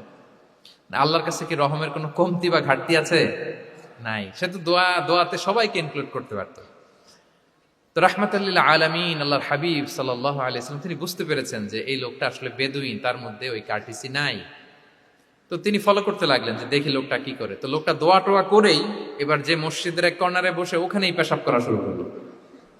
মানে কোনো কার্টিসি, নিয়ম, ভদ্রতা তার জানা নাই। তো তাকে পেশাব করতে দেখে বাকি লোকেরা তো তাকে ধরতে গেল, মারতে গেল। রাসূল সাল্লাল্লাহু আলাইহি ওয়াসাল্লাম বললেন দাউ, রাখো রাখো, আরে থামো থামো, ওকে কাজ সারতে দাও, ওকে ওর কাজ সারতে দাও। কারণ আপনারা এটা ভালো জানেন যে ওয়াশরুম সারা অবস্থায় যদি কেউ বাইরে থেকে জোরে ডাক দেয় তাহলে অবস্থা খারাপ আছে, ঠিক কিনা বলেন? কেউ টয়লেট সারতেছে ওয়াশরুমে, তখন যদি আপনি জোরে নক করেন এটা তার ক্ষতি হয়, কারণ আগে তাকে ওইটা পাস করতে হবে স্মুথলি। এটাও একটা এটিকেটস যে কেউ ওয়াশরুমে গেল, আমাকেও যেতে হবে, তো আমি যে বারবার ডিস্টার্ব না করে ওখানে একটু পায়চারা করতে পারি, একটু হালকা মৃদু শব্দে কাশে দিতে পারি, বা আমি যে বাইরে আছি সামওয়ান ইজ ওয়েটিং আউটসাইড এটা তাকে বুঝাতে পারি। কিন্তু অনেকে যে কি করে, ধাম ধাম করার যখন শুরু করে ওই বেচারার তো অবস্থা টাইট। এটা যেন আমরা না করি, এই শিক্ষাটা কিন্তু এই হাদিস থেকে পাই। রাসূল সাল্লাল্লাহু আলাইহি ওয়াসাল্লাম বললেন দাউ দাউ, রাখো রাখো, আরে ছাড়ো ছাড়ো, ও তো এখন করতেছে, ইউরিন পাস করতেছে, রাখো, ওটাও সারুক, আগে সারুক, আমরা পরে ডিল করি। তো সবাইকে তিনি থামালেন, ও সারলো। এবার রাসূল সাল্লাল্লাহু আলাইহি ওয়াসাল্লাম বললেন এবার তোমরা যে ওয়াহারিকু আলা বাউলিহি সাজলান মিন মা, যেহেতু মসজিদে নববীর ফ্লোর ছিল বালুর ফ্লোর, শুকিয়ে যাবে, বললেন যে ওর পেশাব করা জায়গার উপর এক বালতি পানি ঢেলে দাও। সাহাবারা দিল। আর এই বেদুইন লোককে রাসূল সাল্লাল্লাহু আলাইহি ওয়াসাল্লাম কাছে টেনে নিলেন, যে তাকে খুব ভালোবাসা দিয়ে বললেন কি অবস্থা তোমার, কোত্থেকে আসছো, সব খোঁজ খবর নিয়ে বললেন যে তুমি যে এইখানে নামাজ পড়লা, এরপরে আবার এই কাজটা সারলা, তুমি কি জানো এইখানে আল্লাহর জিকির করা হয়, এটা আমাদের ইবাদতগাহ, এখানে আমরা রবের জিকির করি, তার কাছে ফরিয়াদ করি, সবাই মিলে এই কমিউনিটির সবাই এখানে আসে, এই কমিউনিটির, মদিনার কমিউনিটির সবাই মিলে নারী পুরুষ নির্বিশেষে আমরা এসে এখানে আল্লাহর কাছে ফরিয়াদ করি, দোয়া করি, ইবাদত করি, কোরআন তেলাওয়াত করি, এটা আমাদের ইবাদতগাহ। এইখানে কি এমন কাজটা করা তোমার ঠিক হলো? সে তো লজ্জায় কাচুমাচু হয়ে রাসূল সাল্লাল্লাহু আলাইহি ওয়াসাল্লামের কাছে ক্ষমা চেয়ে গেছে। সুবহানাল্লাহি ওয়া বিহামদিহি। একটা কঠিন পরিস্থিতিকে ভালোবাসা দিয়ে রাসূল সাল্লাল্লাহু আলাইহি ওয়াসাল্লাম কোথায় নিয়ে যেতেন, এটাকে পুরো হিস্ট্রি পাল্টে দিতেন, সিনারিও পাল্টে দিতেন। সাহাবারা অবাক হলো, তারাও শিখলো যে না, এরকম করা যাবে না। তখন তাকে এইভাবে ডিল করলেন। আর সাহাবারা যারা রাগারাগি করেছিল, সাহাবীদেরকে রাসূল সাল্লাল্লাহু আলাইহি ওয়াসাল্লাম বললেন ফা ইন্নামা বুইসতুম মুয়াসসিরিন ওয়া লাম তুবআসু মুআসসিরিন, মনে রেখো তোমরা সহজপন্থী হয়ে প্রেরিত হয়েছো, তোমরা কঠিন কট্টরপন্থী হয়ে, জটিলপন্থী হয়ে প্রেরিত হও নাই। তোমরা কোনো কাজকে জটিল ভাবে সমাধানের দিকে যেও না, সহজ করে সলভ করবা। সুবহানাল্লাহ, সুবহানাল্লাহ বিহামদিহি। তাহলে দেখেন, ভালোবাসা দিয়ে রাসূল সাল্লাল্লাহু আলাইহি ওয়াসাল্লাম ওই বেদুইনকে যেভাবে আদব শিক্ষা দিলেন, তার হৃদয় জয় করলেন, কঠোরতা দিয়ে পারা যেত? বলেন তো পারা যেত? পারা যেত না। তো 6 নাম্বার দাওয়া মেথোডোলজি হচ্ছে দাওয়া should be full of love, full of love, full of well wishes. আপনি শুভকামনা, ভালোবাসা, এটা দিয়ে আপনি মানুষের হৃদয়ে যতটুকু জায়গা পাবেন, কঠোরতা দিয়ে পাবেন না। আরেকটা ছোট্ট উদাহরণ দেই। সুমামা ইবনে উসাল রাদিয়াল্লাহু তাআলা আনহু, উনি ইয়ামামার অধিপতি ছিলেন, অধিপতি। রাসূল সাল্লাল্লাহু আলাইহি ওয়াসাল্লামকে হত্যা করতে এসেছিলেন গোপনে। কি করতে? হত্যা করতে। কি করতে বলেন সবাই? হত্যা করার জন্য এসেছিলেন। কিন্তু দুর্ভাগ্যক্রমে হত্যা করতে এসে সে ধরা পড়ে গেছে সাহাবীদের হাতে, হত্যা করতে পারে নাই সুমামা ইবনে উসাল। তো সাহাবীরা তাকে ধরে মসজিদে নববীর পিলারের সাথে বেঁধে রাখলো, বেঁধে রাসূল সাল্লাল্লাহু আলাইহি ওয়াসাল্লামকে ডাকলো। তারা বলল যে ইয়া রাসূলুল্লাহ, দেখেন ইয়ামামা থেকে আসছে সুমামা ইবনে উসাল, আপনাকে হত্যা করবার জন্য তাকে আমরা ধরে ফেলেছি, আমরা বেঁধে রেখেছি। রাসূল সাল্লাল্লাহু আলাইহি ওয়াসাল্লাম তার কাছে যে তার খোঁজ খবর নিলেন প্রথম দিন, এবং তার সামনে যথারীতি তাওহীদ এবং রিসালার দাওয়াত দিলেন। ফিরে আসলেন, ফিরে এসে সাহাবাদেরকে বললেন তোমাদের ঘরে ভালো রুটি আছে কার কাছে, রুটির কালেকশন, আটা পিষে রুটি বানাতে পারবে। একজন বলল আমি, বললো যে এটা সুমামাকে দিয়ে আস। তো তো দিয়ে আসলো। আরেকজন বললো ভালো তাজা খেজুর আছে কার কাছে? এক সাহাবী বললেন আমার কাছে। রাসূল ইসলাম বললেন যাও, এটা সুমামাকে দিয়ে আসলেন। এরপরের দিন রাসূল ইসলাম যে আবার ইসলামের সৌন্দর্য, হ্যাঁ, মাহাসিন আহকামি সারিয়া, ইসলামী সারিয়ার যে বিউটি অফ ইসলাম, এটা তুলে ধরলেন, ইসলামের যৌক্তিকতা তুলে ধরলেন। সে অবাক হতে লাগলো যে কিরে, যুদ্ধবন্দীদের সাথে মুহাম্মদ সাল্লাল্লাহু আলাইহি ওয়াসাল্লাম এবং তার অনুসারীরা এরকম আচরণ করে? সে তো যুদ্ধবন্দী, এত সুন্দর আচরণ। তাকে আবার ইসলামের সুশীতল বাণীগুলোর প্রতি আহ্বান করে রাসূল ইসলাম বাড়িতে এসে এবার নিজের যে উট আছে, উটকে যে পালে, সে রাখালকে বলল তুমি উটের দুধ দহন করে তাকে কিছু দুধ দিয়ে আসো। সুবহানাল্লাহ। আসছিল রাসূল সাল্লাল্লাহু আলাইহি ওয়াসাল্লামকে কি করতে? হত্যা করতে। তো তাকে ওটের গরম দুধ দিয়ে আসা হলো, সে পেট ভরে খেলো। তৃতীয় দিন এবার রাসূল সাল্লাল্লাহু আলাইহি ওয়াসাল্লাম যে ইসলামের যে ভবিষ্যৎ, ইসলাম মানলে যে জান্নাতে থাকা যাবে, এগুলো সব বললেন এবং তাকে আরো অনেক মেহমানদারি করলেন, আপ্যায়ন করলেন। 3 দিন যখন রাসূল সাল্লাল্লাহু আলাইহি ওয়াসাল্লাম ইসলামকে তার সামনে এভাবে প্রেজেন্ট করলেন, আপ্যায়ন করলেন, ভালো আচরণ দেখালেন, সে অবাক হয়ে গেল। আল্লাহ তাআলা তার হৃদয়টাকে নূর দিয়ে আলোকিত করে দিলেন। 3 দিন পর রাসূল সাল্লাল্লাহু আলাইহি ওয়াসাল্লাম সাহাবীদেরকে ডেকে বললেন, যাও সুমামা ইবনে উসালের হাত পা গুলো যে রশি দিয়ে বেঁধে রেখেছো ছেড়ে দাও, রশিগুলো খুলে দাও। সাহাবারা বলেন কি ইয়া রাসূলুল্লাহ, সে তো খুনি, সে সুযোগ পেলেই তো অ্যাসাসিনেট করতো, তার হাতের রশি খুলে দিত, আপনাকে মেরে ফেলবে। আল্লাহ রাসূল সাল্লাল্লাহু আলাইহি ওয়াসাল্লাম বললেন, না, আমি যা জানি তোমরা সেটা জানো না, যেটা বলেছি তাই করো। মসজিদে নববীর পিলারের সাথে তাকে যে বেঁধে রেখেছো, রশি খুলে দাও, হাত পা খুলে দাও। আল্লাহর হাবিব সাল্লাল্লাহু আলাইহি ওয়াসাল্লামের নির্দেশ মোতাবেক সাহাবারা ওনার হাত খুলে দিলেন, পা খুলে দিলেন। সুমামা ইবনে উসাল কারোর সাথে কথা না বলে, তার বাড়ি তো ইয়ামামা, সেখানেও ফিরে গেলেন না, অন্য কোনো শহরেও গেলেন না। তিনি মদিনা থেকে অনতি দূরে একটা খেজুরের বাগান আছে, ওখানে কুয়া আছে, উনি যে ওই কুয়ার পানি দিয়ে গোসল করলেন। গোসল করে পবিত্র হয়ে মসজিদে নববীতে রাসূল সাল্লাল্লাহু আলাইহি ওয়াসাল্লামের কাছে ফিরে আসলেন, আর এসেই ঘোষণা দিলেন, আশহাদু আল্লা ইলাহা ইল্লাল্লাহ ওয়া আশহাদু আন্না মুহাম্মাদার রাসূলুল্লাহ। সুবহানাল্লাহ, সুবহানাল্লাহ। তিনি বললেন যে আমি সাক্ষ্য দিচ্ছি আল্লাহ ছাড়া কোনো ইলাহ নেই, আরো সাক্ষ্য দিচ্ছি যে মুহাম্মদ আপনি আল্লাহর প্রেরিত বান্দা এবং রাসূল।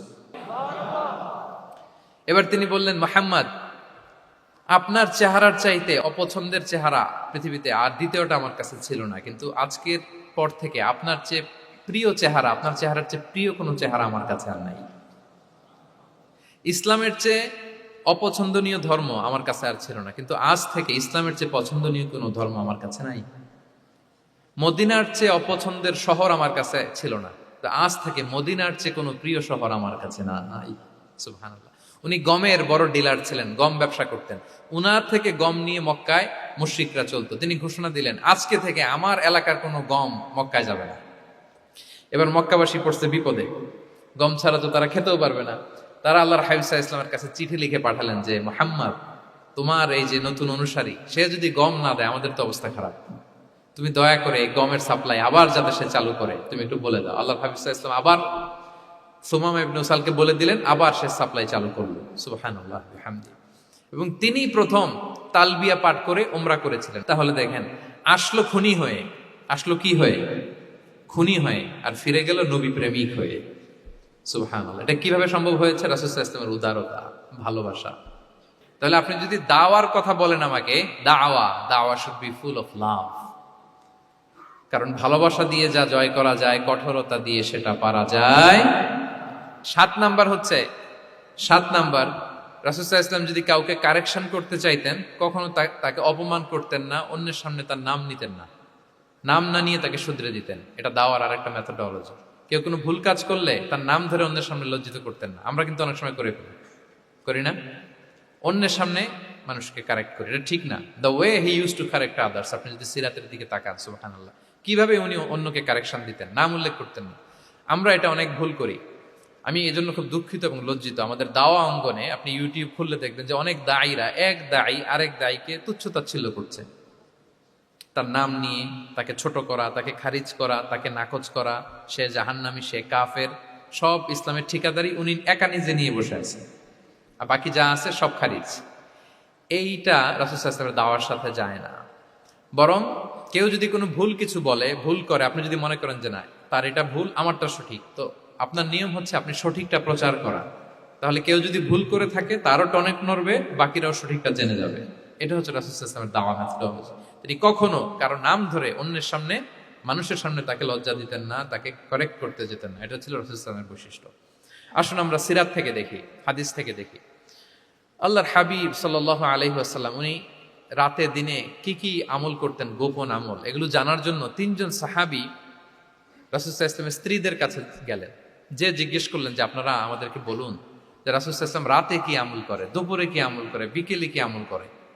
তো আমাদের আম্মা জানেরা রাসূল সাল্লাল্লাহু আলাইহি ওয়াসাল্লামের প্রিয়তমা স্ত্রীরা বললেন যে উনি রাতে এরকম তাহাজ্জুদ, দুপুরবেলা এরকম তেলাওয়াত, এই সময় নফল নামাজ, এই সময় এটা এটা এটা করে। আল্লাহর হাবিব সাল্লাল্লাহু আলাইহি ওয়াসাল্লামের পুরো আমলের ফিরিস্তি যখন শোনানো হলো, কাআন্নাহুম তাকাল্লুহা, তাদের কাছে এটা একটা কম মনে হলো পরিমাণে, তারা ভাবছিল হয়তো আরো বেশি করে।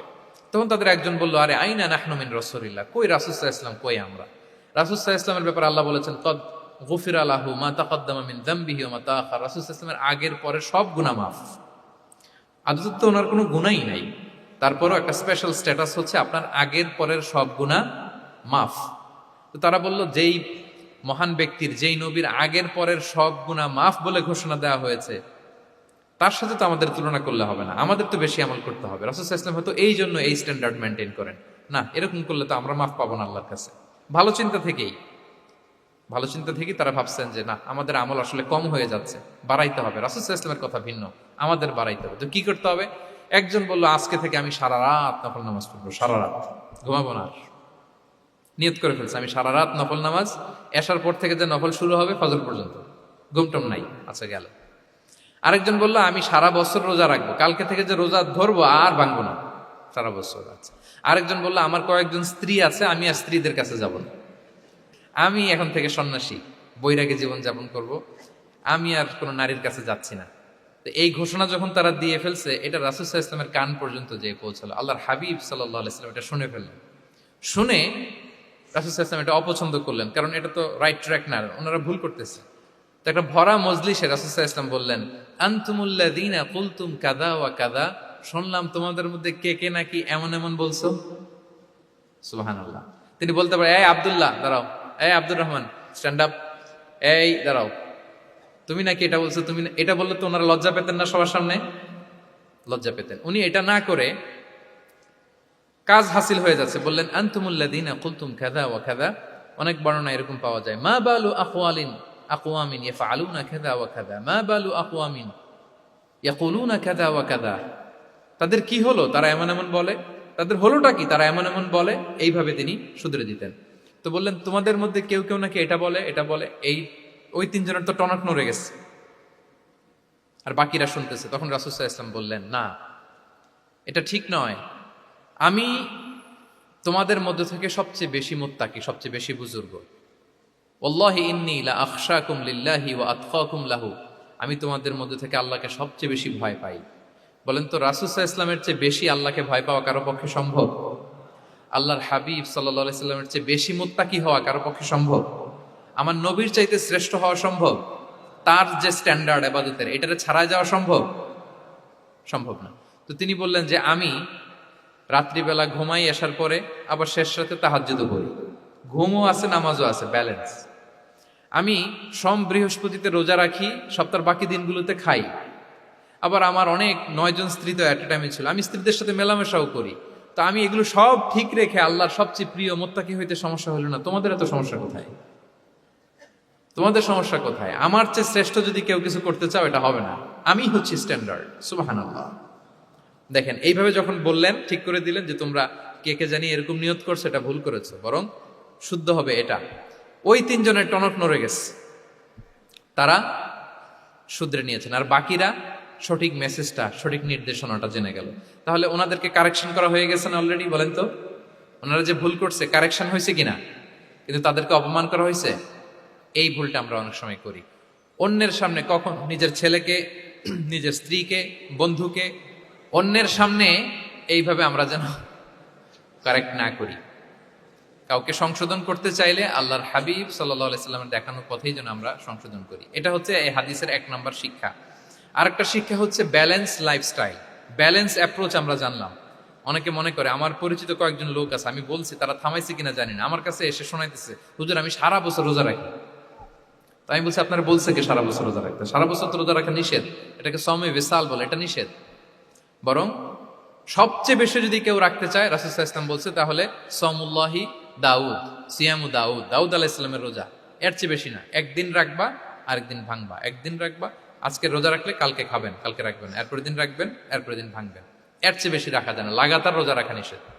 লাগাতার 6 মাস 5 মাস সারা বছর অনেকে রোজা রাখে, এটা না জানার কারণে। তাহলে এই যে ইসলামের যে ব্যালেন্স লাইফস্টাইল, এটা আমরা জানলাম। কাউকে কিভাবে শুধরে দিতে হবে, কারেক্ট করতে হবে, কারেকশনের ওয়ে, এটা আমরা জানলাম। আরেকটা হচ্ছে ইসলাম যে the combination of material and spiritual life, এইটার একটা তথ্য আমরা জানলাম যে আপনার এই দুনিয়াও লাগবে, আপনার আখিরাতও লাগবে। আপনি সব ছেড়ে দিয়ে শুধু আল্লাহর রাস্তায় চলে গেলে ওইটা ইসলাম শিখায় নাই।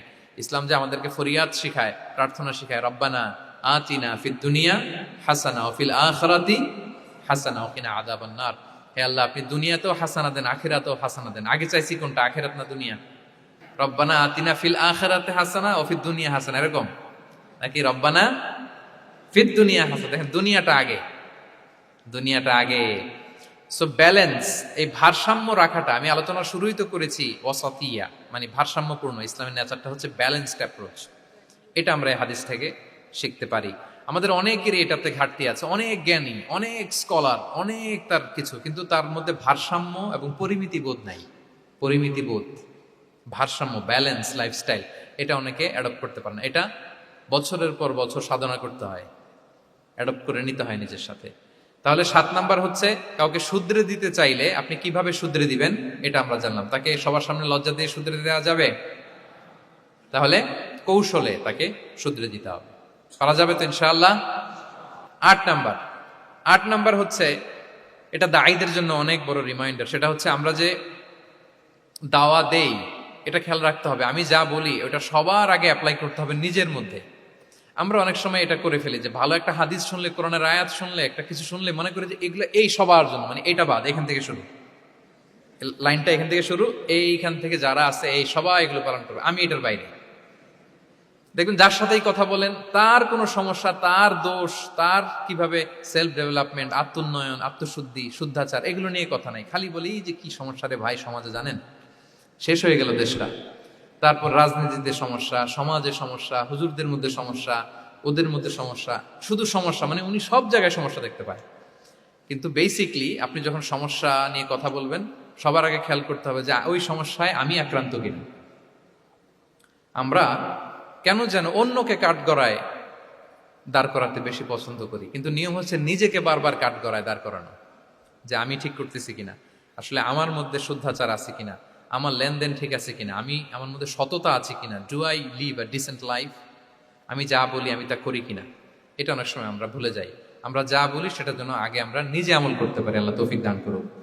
আল্লাহ তাআলা বলছেন, ইয়া আইয়ুহাল্লাযীনা আমানু লিমা তাকুলুনা মা লা তাফআলুন, কেন তুমি সেটা বলো যেটা তুমি করো না? কেন সেটা বলো?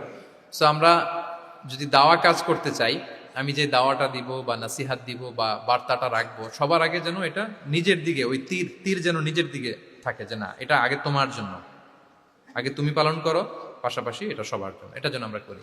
আল্লাহর হাবিব সাল্লাল্লাহু আলাইহি ওয়াসাল্লামের জীবনে যদি আমরা দেখি তাহলে দেখবো উনি যা বলতেন ওটা নিজে আগে বেশি করতেন। আল্লাহু আকবার। উনি ইবাদতের কথা বলতেন, আল্লাহর সামনে নিজেকে সঁপে দেওয়ার কথা বলতেন। আর নিজেকে কিভাবে সঁপে দিতেন দেখেন, তিনি যখন দোয়া করতেন নিজেকে ছোট করতে করতে তিনি আল্লাহরে বলতেন, আল্লাহুম্মা ইন্নী আবদুক ওয়া ইবনু আবদিক ওয়া ইবনু আমাতিক নাসিয়াতি বিয়াদিক। হে আল্লাহ, আমি আপনার দাস। আল্লাহ, আমি দাসের ঘরের দাস, দাসীর ঘরের দাস। মানে আমার পিতা আব্দুল্লাহ আপনার দাস, আমার মা আমিনা আপনার দাসী।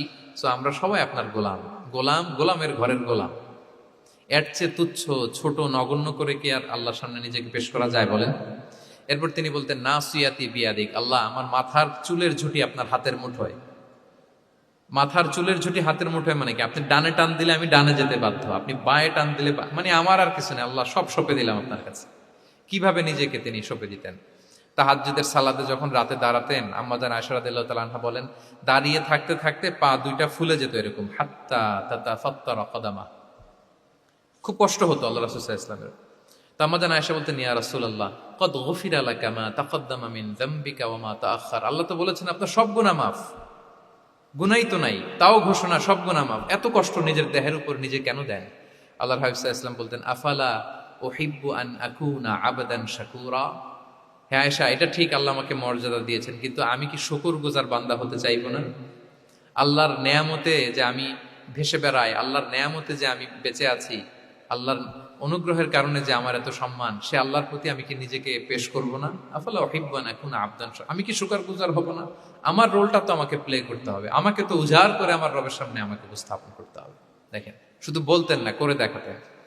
রাতের সালাতে যখন কিয়ামুল লাইল করতেন, কাঁদতে কাঁদতে দাড়ি ভিজে যেত, কাঁদতে কাঁদতে হাত্তা বাল্লাল আরদা হাত্তা বাল্লা লিহিয়াতাহু হাত্তা বাল্লা হাজরাহু, কাঁদতে কাঁদতে জুব্বা ভিজে যেত। সিজদায় পরে যখন থাকতেন, কাঁদতে কাঁদতে জমিন ভিজিয়ে ফেলতেন আল্লাহর হাবিব সাল্লাল্লাহু আলাইহি ওয়াসাল্লাম। এইভাবে নিজেকে আল্লাহ তাআলার সামনে পেশ করতেন। সো আমরা যারা দাওয়া অঙ্গনে কাজ করি, এটা খুব পিচ্ছিল পথ, এটা খুবই পিচ্ছিল। আমাদের খেয়াল রাখতে হবে যে আমি যা বলি এটা আমি করি কিনা। এটা দায়ীদের জন্য চ্যালেঞ্জিং। সে নিজে একটা ডিসেন্ট লাইফ লিড করা, তার নিজের মধ্যে সততা থাকা, নৈতিকতা থাকা, মোরালিটি, এথিক্স, ভ্যালিউজ নিয়ে যে আমরা বলি, ওই ভ্যালিউজের প্র্যাকটিস যেন আমাদের মধ্যে থাকে। আল্লাহ তাআলা আমাদেরকে তৌফিক দান করুক, আমরা পড়ি আমিন। 9 নম্বরে হচ্ছে কনসিডারেট হওয়া। রাসূল সাল্লাল্লাহু আলাইহি ওয়াসাল্লাম খুবই কনসিডারেট ছিলেন। এটা খুব গুরুত্বপূর্ণ, খেয়াল করে শুনুন। কনসিডারেট মানে খুব উচ্চ বিবেকবোধ সম্পন্ন ব্যক্তিত্ব, খুব বিবেকবোধ সম্পন্ন। আমাদের অনেকের মধ্যে এটা, আমাদের অনেকের সেন্স কাজ করে না। আল্লাহর হাবিব সাল্লাল্লাহু আলাইহি ওয়াসাল্লাম, he was a man of 6 senses. 6টা সেন্স ওনার কাজ করতো। সুবহানাল্লাহ, সুবহানাল্লাহ। কথা বলতেছেন, ওদিকে কি হচ্ছে, ওদিকে সব একসাথে এট এ গ্ল্যান্সে তিনি মেনটেন করতেন। সুবহানাল্লাহ। তো এই উচ্চ বিবেকবোধ সম্পন্ন হইতে হবে দায়ীদের। রাসূল সাল্লাল্লাহু আলাইহি ওয়াসাল্লাম একবার নামাজ পড়াচ্ছেন, পিছনে বাচ্চার কান্নার আওয়াজ, নামাজ ছোট করে দিয়েছেন, একেবারে ছোট, শর্ট শর্ট করে সিজদা, রুকু, মানে যতটুকু না হলেই না, অতটুকু করে নামাজ শেষ। জিজ্ঞেস করা হলো কেন? বললেন যে আমি দেখলাম একটা ছোট বাচ্চা কাঁদছে, এই বাচ্চার মায়ের বোধহয় খুব কষ্ট হয়ে যাচ্ছে পেছনে, বাচ্চাটাকে সামলাতে মহিলাদের প্রেয়ার হলে মাটার বোধহয় খুব কষ্ট হচ্ছে, এজন্য আমি নামাজটা একটু শর্ট করে দিয়েছি। সুবহানাল্লাহ। আমরা নামাজে দাঁড়ালে দিন দুনিয়ার হুঁশ নাই, কি হচ্ছে না হচ্ছে না, আপনার সব খেয়াল রাখতে হবে। কি হচ্ছে, you are a leader, you are a দাঈ, আপনাকে এটা খেয়াল রাখতে হবে। রাসূল সাল্লাল্লাহু আলাইহি ওয়াসাল্লাম এরকম উচ্চ বিবেকবোধ সম্পন্ন লোক ছিলেন। মুআয ইবনে জাবালকে এক জায়গার মদিনার পাশেই ইমাম করে পাঠালেন, ইমাম। তো ওই এলাকার মুসল্লিরা ছিলেন শ্রমজীবী। কি জীবী? শ্রমজীবী। ওনারা উট দিয়ে পানি নিয়ে খেজুর গাছে পানি সেচ দিত, তারা খুব কষ্ট করে সারাদিন। তো উনি মাগরিবের নামাজে একদিন নামাজ শুরু করলেন, আল্লাহু আকবার বলে সূরা ফাতিহার পরে উনি সূরা বাকারা শুরু করলেন। কোন সূরা? কোরআনের সবচাইতে ছোট সূরা নাকি? হ্যাঁ, আয়াত কত? সবচাইতে বড় সূরা। তো উনি হয়তো একটা খুব মানে চিল মুডে আছেন, একটা খুব ভালো মুডে আছেন, ইবাদতের একটা মুডে আছেন। উনার আবেগ থেকে উনি হয়তো সূরা বাকারা শুরু করে দিয়েছেন, তেলাওয়াত করে করে মজা পাচ্ছেন, করতেছেন। কিন্তু পিছনে মুসল্লিরা হচ্ছে শ্রমজীবী, সারাদিন খেতে খামারে খেজুর বাগানে কাজ করে ওনারা নামাজ পড়তেছেন। একদল তো নামাজ ছেড়ে দিছে, ছেড়ে দিয়ে নিজেরা নামাজ পড়ে আল্লাহর হাবিব সাল্লাল্লাহু আলাইহি ওয়াসাল্লামের কাছে যে বিচার দিলেন যে ইয়া রাসূলুল্লাহ, দেখেন এমন একজনকে ইমাম হিসেবে পাঠালেন, উনি মাগরিবের নামাজ শুরু করছে সূরা বাকারা দিয়ে। আমরা হচ্ছে শ্রমজীবী মানুষ, আমরা কি পারি এত সময় দাঁড়িয়ে থাকতে? রাসূল সাল্লাল্লাহু আলাইহি ওয়াসাল্লাম খুব রেগে গেলেন, খুব। মুআয ইবনে জাবাল রাদিয়াল্লাহু তাআলা ওনাকে ডেকে পাঠালেন। ডেকে কি শব্দ ইউজ করছে জানেন? উনি বললেন, আফাত্তানুন আনতা ইয়া মুআয। ফাত্তান মানে ফিতনাবাজ। হে মুআয, তুমি কি সমাজে ফিতনা ছড়াচ্ছ? তোমাকে পাঠালাম সেখানকার ইউনিটি ধরে রাখতে, ইমাম হয়ে নামাজ পড়াবা, তালিম দিবা। আফাত্তান আনতা ইয়া মুআয, তুমি ফিতনা ছড়াচ্ছ? তুমি কেন সাব্বিহ ইসমা রাব্বিকাল আলা তোমার মুখস্থ নাই? ওয়াশ-শামসি ওয়া দুহাহা মুখস্থ নাই? হাদিসে দুইটা সূরার কথা, যে এই সাইজের সূরাগুলো পারো না, তুমি এগুলো দিয়ে নামাজ পড়াও যাতে ওদের কষ্ট না হয়। ওরা তো শ্রমজীবী সাহাবী, ওদের দিকে তো তোমার খেয়াল রাখতে হবে, কনসিডারেট হতে হবে। সুবহানাল্লাহ ওয়া বিহামদিহি। দেখেন রাসূল সাল্লাল্লাহু আলাইহি ওয়াসাল্লাম ইমামকে এনে শাসন করলেন, বুঝিয়ে বললেন যে না, তোমাকে ছোট ছোট সূরায় নামাজ পড়াতে হবে যাতে করে কষ্ট না হয়। এবং রাসূল সাল্লাল্লাহু আলাইহি ওয়াসাল্লাম কাউকে কোনো দায়িত্ব দিয়ে কাজে পাঠালে ওনার বিখ্যাত একটা বাণী তিনি বলে দিতেন। আমার ভেরিফাইড যে ফেসবুক পেজের কভার ফটোতে দেখবেন এই হাদিসটা দেয়া। সেটা হচ্ছে তিনি কাউকে কোনো দায়িত্ব দিয়ে পাঠালে তিনি বলতেন, বাশশিরু ওয়ালা তুনাফিরু, ইয়াসসিরু ওয়ালা তুআসসিরু। মানে তোমরা মানুষকে সুসংবাদ দিও, মানুষকে দিন থেকে ভাগিও না, দিনকে সহজ করে উপস্থাপন করো, দিনকে জটিল করে মানুষের সামনে উপস্থাপন করুন। আমরা এটা ভুল করি, এত কঠিন ভাবে উপস্থাপন করি, ভাবে যে কঠিন করে উপস্থাপন করতে পারলেই বোধহয় ওনার ক্রেডিট। এরকম একটা মানসিকতা অনেকের আছে। কোন মুফতি যদি এমন কোন ফতুয়া দেয় যেটা সমাজের অধিকাংশ মুসলিম চেষ্টা করেও মানতে পারতেছে না, কঠিন হয়ে যাচ্ছে, তার মানে something is missing in the ফতোয়া, something is missing in the legal opinion, and the মুফতি should revise the issue again and again. তাকে আরো মুফতিদের সাথে রিভাইজ করতে হবে, আরো কিভাবে জীবন ঘনিষ্ঠ করে মাসালাটা দেয়া যায় তাকে এটা ভাবতে হবে। কারণ আল্লাহ দিনের মধ্যে জটিলতা রাখেননি, কাঠিন্যতা রাখেননি। আমরা দিনকে কঠিনভাবে মানুষের কাছে উপস্থাপন করি, মানুষকে ভয় দেখাই, আমরা হতাশ করি, দিন থেকে ভাগাই। রাসূল সাল্লাল্লাহু আলাইহি ওয়াসাল্লাম বলেছেন, খবরদার দিন থেকে ভাগিও না, সহজ করে মানুষের কাছে উপস্থাপন করো, দিনকে জটিল করে মানুষের কাছে উপস্থাপন করবে না। তো তাহলে কনসিডারেট ছিলেন রাসূল সাল্লাল্লাহু আলাইহি ওয়াসাল্লাম, খুব উচ্চ বিবেক বোধ সম্পন্ন ব্যক্তি ছিলেন। একবার মাগরিবের সালাতে অথবা এশার সালাতে হাদিসে এসেছে যে ইহদা সলাতাইল ইশা, মানে মাগরিব অথবা এশায় হাসান হুসাইন রাদিয়াল্লাহু তাআলা আনহুমাকে নিয়ে তিনি নামাজে গেলেন। নামাজের এক পর্যায়ে সেজদারত অবস্থায় ওনার নাতি হাসান রাদিয়াল্লাহু তাআলা আনহু ওনার কাঁধের উপরে চেপে বসলেন, দীর্ঘ সেজদা দিলেন। এরপর যখন নামাজ শেষ করলেন, সাহাবারা বললেন, ইয়া রাসূলুল্লাহ, এত লম্বা সেজদা দিতে তো কখনো দেখি নাই, নামাজে কি অসুস্থ হয়ে গেলেন নাকি, অথবা নামাজ চলা অবস্থায় কি কোরআনের আয়াত নাজিল হলো নাকি? রাসূল সাল্লাল্লাহু আলাইহি ওয়াসাল্লাম বললেন, কুল্লু যালিকা লাম ইয়াকুন, একটাও না, বরং ওয়ালাকিন নাবনি ইরতাহালানি, আমার নাতি আমার কাঁধে উঠছিল। ফাকারিহতু আন উআজ্জিলাহু হাত্তা ইয়াকদিয়া হাজাতা, আমি সেজদায় উঠতে গেলেই তো ও যে খেলতেছে এটা ডিস্টার্ব হয়ে যাবে, সো ওর যতক্ষণ না ওর খেলা শেষ না হয় আমি একটু ওয়েট করতেছিলাম। তার খেলাধুলা শেষে তার সময় যখন হয়েছে নেমে গেছে, আমি তখন সেজদা থেকে মাথা উঠিয়েছি। কি কনসিডারেট ছিলেন দেখেন, কি উচ্চ বিবেক বোধ সম্পন্ন, অন্যের যাতে কষ্ট না হয়, অন্যের যে কোনো কনসার্ন, এগুলো সব তিনি খেয়াল রাখতেন। সো দাঈদের এরকম সিক্স সেন্সের অধিকারী হওয়ার চেষ্টা করতে হবে। আল্লাহ তাআলা আমাদেরকে তৌফিক দান করুন। কয়টা গেল? 9টা। আর একটা সর্বশেষ, এটা খুব গুরুত্বপূর্ণ, আপনাদের সাথে খুব রিলেভেন্ট। সেটা হচ্ছে প্রপার টাইমিং ফর দাওয়া। দাওয়ার জন্য টাইমিংটা খুব গুরুত্বপূর্ণ। প্রপার টাইমে যদি দেন ওটা ক্লিক করবে, ওটা স্পার্ক করবে। আর যদি সময় মতো না হয় ওটা কাজ করবে না। প্রপার টাইমে প্রপার দাওয়াটা দিতে হয়, সঠিক সময়ের অপেক্ষা করা, যখন সেই সময়টা আসছে তখন দাওয়া দেওয়া। বুঝতে পেরেছেন না ব্যাপারটা? একটা ছোট্ট উদাহরণ দেই।